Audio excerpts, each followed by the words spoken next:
मैं रोहित आर्या। सुसाइड करने की जगह मैंने एक प्लान बनाया और कुछ बच्चों को इधर हॉस्टेज रखा है। मेरे को ज़्यादा डिमांड्स नहीं है, बहुत सिंपल डिमांड्स है, बहुत मॉरल डिमांड्स है, बहुत एथिकल डिमांड्स है। Hello guys, welcome to sale with Suhel. October 30న ముంబై ఆర్కే స్టూడియోలో జరిగిన ఇన్సిడెంట్ గురించి ఈరోజు మాట్లాడబోతున్నాం. అసలు ఏం జరిగిందో తెలుసుకుంటాం. అక్టోబర్ 30న ఆర్కే స్టూడియోలో రోహిత్ ఆర్యన్ అనే వ్యక్తి ఆడిషన్స్ అని ఒక పిల్లల్ని పిలిచి ఆల్మోస్ట్ 17 మందిని హాస్టేజ్గా మార్చుకున్నాడు తన డిమాండ్స్ ఫుల్ఫిల్ చేసుకునేదానికి. దాని తర్వాత ఒక వీడియో కూడా రిలీజ్ చేశాడు. ఒకసారి ఆ వీడియో చూసిన తర్వాత దాని టాపిక్ మాట్లాడుకుంటాం. मैं रोहित आर्या। सुसाइड करने की जगह मैंने एक प्लान बनाया और कुछ बच्चों को इधर हॉस्टेज रखा है। मेरे को ज़्यादा डिमांड्स नहीं है, बहुत सिंपल डिमांड्स है, बहुत मॉरल डिमांड्स है, बहुत एथिकल डिमांड्स है। और मेरे कुछ सवाल है, मुझे कुछ लोगों से बात करनी है, उनको सवाल पूछने हैं, उनके जवाब पर अगर मुझे काउंटर क्वेश्चन है तो मुझे काउंटर क्वेश्चन पूछना है। लेकिन मुझे ये जवाब चाहिए, मुझे दूसरा कुछ नहीं चाहिए।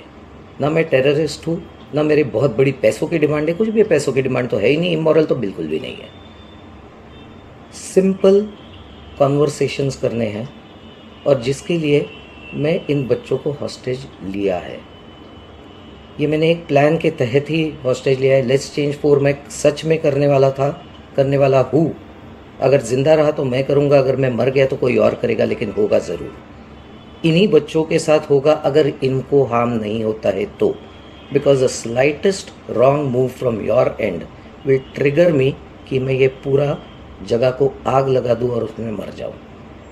मैं मर जाऊँ या नहीं मर जाऊँ, बच्चे अननेसेसरी हर्ट होंगे, ट्रॉमाटाइज डेफिनेटली होंगे।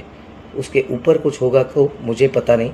उसका जिम्मेदार मुझे ना गिना जाए, उसका जिम्मेदार उन लोगों को गिना जाए जो अननेसेसरी ये ट्रिगर कर रहे हैं, जबकि एक नॉर्मल कॉमन पर्सन सिर्फ बात करना चाहता है। मेरी बातें ख़त्म होने के बाद मैं खुद ही बाहर आऊँगा। मैं अकेला नहीं हूँ, मेरे साथ और भी लोग हैं। कई सारे लोगों को ये परेशानियां है और ये मैं सొల్యూషన్. రోహిత్ ఆర్యన్ పుణేలో నివసించేవాడు. ఒకనొక సందర్భంలో ఎక్స్సీఎంతో స్టేజ్ కూడా షేర్ చేసుకున్న వీడియోస్, ఫొటోస్ బయట సర్క్యులేట్ అవుతుంది. ఒక టైంలో గవర్నమెంట్తో అంత సన్నిహితంగా గవర్నమెంట్ ప్రాజెక్ట్స్లో యాక్టివ్గా వర్క్ చేసే వ్యక్తి ఇప్పుడు అంత పెద్ద క్రిమినల్గా ఎలా మారాడో తెలుసుకుంటాం. ఎడ్యుకేషన్ మినిస్టర్ దీపక్ కేసర్కర్ అలాగే సీఎం ఏకనాథ్ షిండే కూడా వాళ్ళ పర్సనల్ అకౌంట్లో కూడా ఈ ఫోటో పోస్ట్ చేశారు.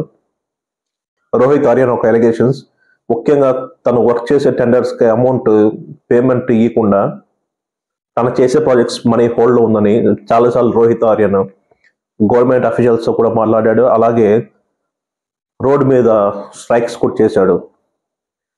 రోహిత్ ఆర్యన్ ఇంకో మెయిన్ ఎలిగేషన్ ఏంటంటే, అప్పుడు X education minister Deepak Kesarkar తనకి హామీ ఇచ్చాడని చెప్పాడు. సిఎస్ఆర్ ప్రాజెక్ట్స్, ముఖ్యంగా స్కూల్ డెవలప్మెంట్ ప్రాజెక్ట్స్లో రోహిత్ ఆర్యన్ చాలా ఇన్వాల్వ్ అయ్యి వర్క్ చేస్తున్నాడు. దానివల్ల తన పర్సనల్ అమౌంట్ చాలా వరకు లాస్ అయిపోయాడు. గవర్నమెంట్ కూడా తనకి ఫండింగ్ చేయకుండా ఆపేశారు. దానివల్ల తను ఇంత క్రిమినల్ స్టెప్ తీసుకోవాల్సి వచ్చింది.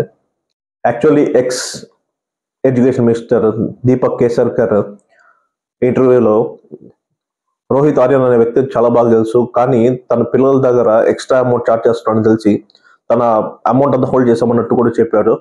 కానీ అన్ని ప్రాజెక్ట్స్లో నుంచి రిమూవ్ కూడా చేసినట్టు ఇంటర్వ్యూలో చెప్పారు. మొత్తానికి రోహిత్ ఆర్యన్ అయితే ఇప్పుడు లేడు.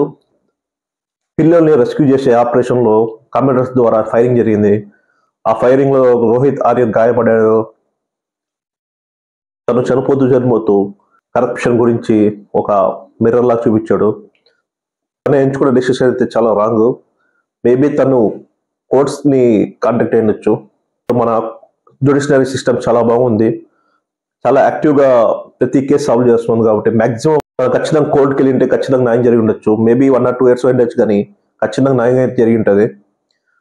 తను అనవసరంగా క్రిమినల్గా మారి సురేష్ లోఖండే శివసేన పార్టీ మినిస్టర్, తను కూడా రోహిత్ ఆర్యన్ సపోర్ట్గా ఈయన ఒక ఇంటర్వ్యూ కూడా ఇచ్చాడు.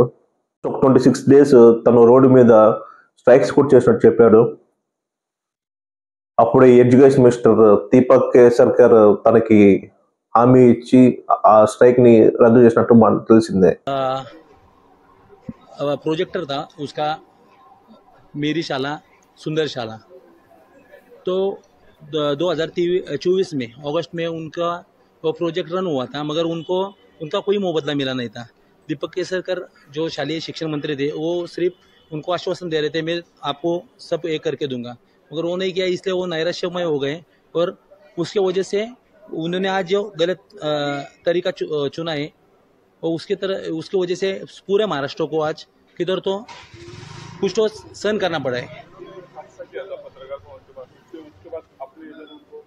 पत्रकार भवन की इधर वो 26 दिन उपोषण के लिए बैठे थे, उनको कुछ तो न्याय मिले, मगर उधर कुछ नहीं, उनकी जान जा रही थी। इसके वजह से हमने उनको दवाखाने में लेके उनकी जान बचाई थी। इधर वो रहते थे, उनकी ससुर का इधर रहते थे वो। ఈ కేసు గురించి నెక్స్ట్ ఫర్దర్ ఎనీ డీటెయిల్స్ వచ్చినా ఖచ్చితంగా అప్లోడ్ చేస్తాను. ఒకవేళ మీకు వీడియో నచ్చినట్లయితే లైక్ చేయండి, సబ్స్క్రైబ్ చేసుకోండి, మర్చిపోకుండా షేర్ చేయండి. జై హింద్.